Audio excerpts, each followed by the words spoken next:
ನಮಸ್ಕಾರ ಗುರುಗಳೇ. ಓ ಬಾರೋ ಅಪರೂಪದ ಮುಳ್ಳಂದಿ ಬಾಬಾ.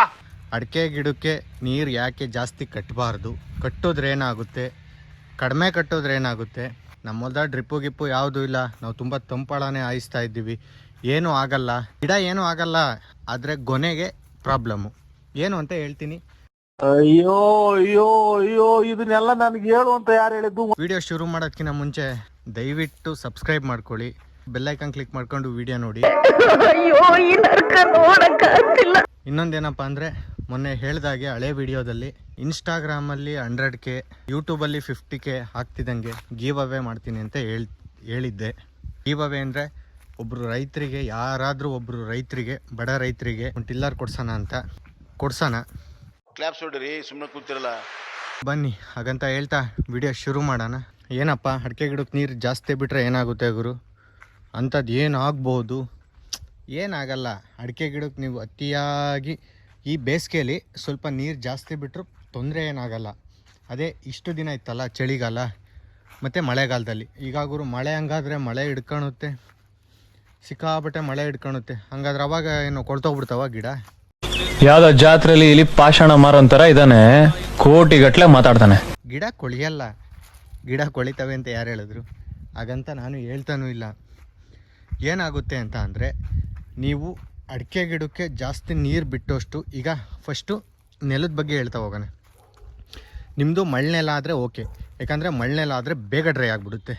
ಕೆಂಪು ನೆಲ ಆದರೂ ಅಷ್ಟೇ. ಈ ಥರ ಅಂದರೆ ನಮ್ಮದು ಕೆಂಪು ನೆಲ ಅಲ್ಲ, ನಮ್ಮದು ಮಣ್ಣೆಲ, ಬಟ್ ಇದು ಮಣ್ಣು ಒಡಿಸಿರೋದು. ಇದು ಜಜ್ಜು, ಇದು ಏನು ಜಾಸ್ತಿ ನೀರು ನಿಮ್ಮ ಅಮ್ಮನ ಪಿಂಡ ಯಾವ ಬೋಳಿ ಮಗನಿಗೆ ಅರ್ಥವಾಗುತ್ತದೆ ತಗೊಳಲ್ಲ. ಅಂದರೆ ಬೇಗ ಒಣಗುತ್ತೆ, ಬೇಗ ಡ್ರೈ ಆಗುತ್ತೆ ನೆಲ. 3 ದಿನ 4 ದಿನಕ್ಕೆಲ್ಲ ಡ್ರೈ ಆಗಿಬಿಡುತ್ತೆ. ಅದೇ ಈ ಕಟ್ಟೆ ನೆಲ, ಕರೆ ಮಣ್ಣು ಮತ್ತು ಪ್ಯೂರ್ ಕೆಮ್ಮಣ್ಣು ಬರುತ್ತೆ, ಗೊತ್ತಾ? ಪ್ಯೂರ್ ಅಂದರೆ ಅದು ತೇವಾಗಿ ನೆಂದಿದ್ದಾಗ ಅದನ್ನು ಸ್ವಲ್ಪ ಕೈಗೆ ಹಿಡ್ಕೊಂಡ್ರೆ ಜೇಡಿ ಮಣ್ಣು ಥರ ಅಣ್ತಿರುತ್ತೆ. ಆ ಥರ ಮಣ್ಣು, ಆ ಥರ ಕೆಮ್ಮಣ್ಣು ಮತ್ತು ಕರ್ಲೋ ನೆಲಗಳು. ಅಣ್ಣ ನನ್ನ ಕೈಯಲ್ಲಿ ಆಯ್ತಾ? ಈ ನೆಲಗಳಿಗೆ ನೀರು ಜಾಸ್ತಿ ಬಿಟ್ಟಷ್ಟು ಏನಾಗುತ್ತೆ ಅಂದರೆ, ಅಡಿಕೆ ಗಿಡಗಳು ಬೇಗ ಫಸ್ಲಿಗೆ ಬರೋಲ್ಲ. ಈ 6 ವರ್ಷ 7 ವರ್ಷ ತಗೊಂತವೆ. ಈಗ ನೋಡಿ, ದೊಡ್ಡ ದೊಡ್ಡ ತೋಟದಲ್ಲಿ ಆ ಕರ್ಲು ನೆಲದ ಫಸ್ಲಿಗೆ ಬಂದಿರೋ ತೋಟಗಳು ಅಂದರೆ ಗಿಡ ಹಿಂದೆ ಮುಂದೆ ಆಗಿರ್ತವೆ.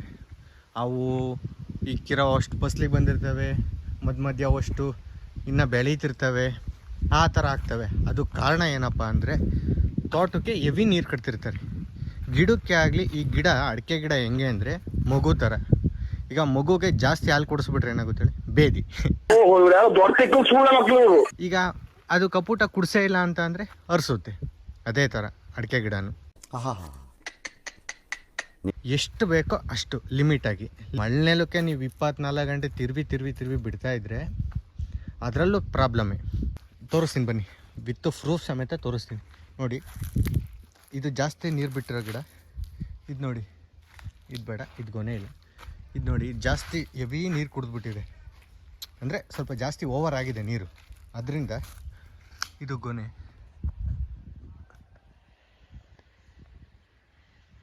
ಇದು ಗೊನೆ ನೋಡಿದ್ರಲ್ಲ, ನೋಡಿ ಈ ಥರ ಅಳ್ಳುದ್ರಕ್ಕೆ ಸ್ಟಾರ್ಟ್ ಆಗುತ್ತೆ.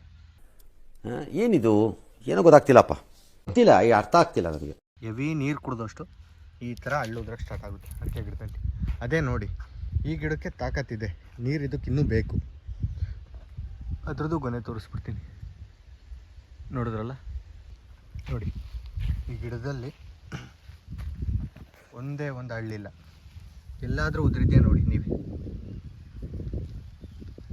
ಈ ಕಣ್ಣಲ್ಲಿ ಇನ್ನೂ ಏನೇನು ನೋಡಬೇಕೋ ಕಾಣೆ.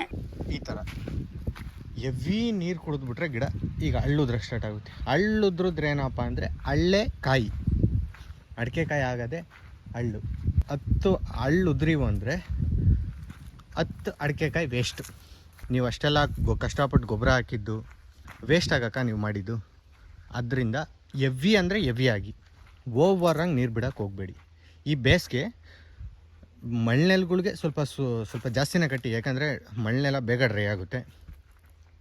ಮತ್ತು ಈ ಥರ ಜಜ್ಜಿನೆಲ್ಲನೂ ಬೇಗ ಡ್ರೈ ಆಗಿಬಿಡುತ್ತೆ. ಈ ಥರ ಜಜ್ಜು ಅದಕ್ಕೆ ಸ್ವಲ್ಪ ಕಟ್ಟಿ, ಪರವಾಗಿಲ್ಲ, ನಡೆಯುತ್ತೆ. ಆದರೆ ಕರ್ಲು ನೆಲಕ್ಕೆ ಆದಷ್ಟು ನೋಡ್ಕೊಂಡು ಮೀಡಿಯಮಾಗಿ ಬಿಡಿ. ಯಾಕೆ ಅಂತ ಅಂದರೆ ಈ ಥರ ಹಳ್ಳುದ್ರ ಕಾರಣ. ಹಳ್ಳು ಸುಮ್ಮನೆ ಈಗ ಹಳ್ಳು ಉದುರಿದ್ರೆ ಯಾರಿಗೇನು ಲಾಸ್ ಅಲ್ಲ, ನಿಮಗೆ ಲಾಸು. ಈಗ ನೀವು ತೋಟ ಕೊಡೋರಾಗಿರ್ಬೋದು ಅಥವಾ ನೀವೇ ಕೊಯ್ಕೊಳೋರಾಗಿರ್ಬೋದು, ಯಾರೇ ಈಗ ನೀವು ತೋಟ ಕೊಡೋರೇ ಆಗಿದ್ರು ಅವರು ಈಗ ಫಸ್ಲಿಗೆ ಬಂದಮೇಲೆ ಎಲ್ಲರೂ ವ್ಯವಹಾರ ಮಾಡೋಕ್ಕೆ ಬರೋದು, ಈಗ ತಗೊಳಕ್ಕೆ ಬರೋದು.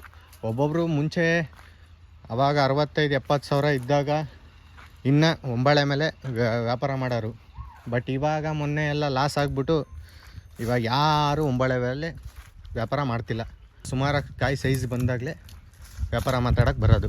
ನೋಡಿ ಮಿನಿಮಮ್ ಸೈಜ್ ಅಂದ್ರೂ ತೋರಿಸ್ತೀನಿ ನೋಡಿ, ಈ ಸೈಜ್ ಬಂದಾಗಲೇ ಕಾಯಿ ಮಿನಿಮಮ್ ಆ ಸೈಜ್ ಕಾಯಿ ಬಂದಾಗಲೇ ವ್ಯಾಪಾರ ಮಾತಾಡೋಕ್ಕೆ ಬರೋದು.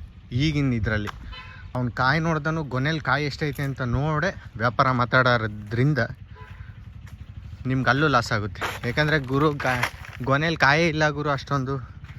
ನೀವು ಹೋದ ಸಲ ನೀವು ಹೆಂಗಂದರೆ ಹಿಂದೆಗಡೆಗೆ ಅಷ್ಟೊಂದು ರೇಟಿಗೆ ಕೊಟ್ಟಿದ್ನಲ್ಲ, ಈ ಸಲ ನೋಡಿದ್ರೆ ಹಿಂಗೆ ಕೇಳ್ತಾವ್ರಲ್ಲ ಅನಿಸುತ್ತೆ. ಯಾಕಂದರೆ ಗೊನೆಯಲ್ಲಿ ಕಾಯಿ ಇರಲ್ಲ. ಯಾರು ಜಾಸ್ತಿ ಅತಿಯಾಗಿ ತೋಟಕ್ಕೂ ನೀರು ಕಟ್ಟಕ್ಕೆ ಹೋಗಬೇಡಿ.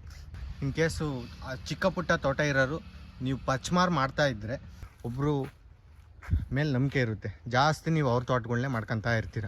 ಅಂಥವ್ರು ಯಾರಾದರೂ ಇದ್ದರೆ ಅವರಿಗೂ ತಿಳಿಸ್ಕೊಡಿ, ಗುರು ಅಡಿಕೆ ತೋಟಕ್ಕೆ ಜಾಸ್ತಿ ನೀರು ಕಟ್ಟಕ್ಕೆ ಹೋಗಬೇಡ, ಹಿಂಗೆ ಆಗುತ್ತೆ ಅಂತ. ಏಕೆಂದರೆ ನಾನು ಯಾವುದೇನು ಸುಳ್ಳು ಹೇಳೋದಿಲ್ಲ. ನೋಡಿ ಇನ್ನೂ ಒಂದು ಸಲ ಎಕ್ಸಾಂಪಲ್ ತೋರಿಸ್ತೀನಿ. ಇದು ಅಡಿಕೆ ಗೊನೆ ನೋಡಿ, ಇದರಲ್ಲಿ ಎಷ್ಟು ಹಳ್ಳುದ್ರಿದೆ ಅಂತ. ಇದೇ ಕಾರಣಕ್ಕೆ ಅಡಿಕೆ ಗಿಡಕ್ಕೆ ಜಾಸ್ತಿ ನೀರು ಕಟ್ಟಬೇಡ್ರಿ ಅಂತ ಹೇಳೋದು. ಈ ಬೇಸಿಗೆ ಸ್ವಲ್ಪ ನೋಡ್ಕೊಂಡು ಕಟ್ಟಿ.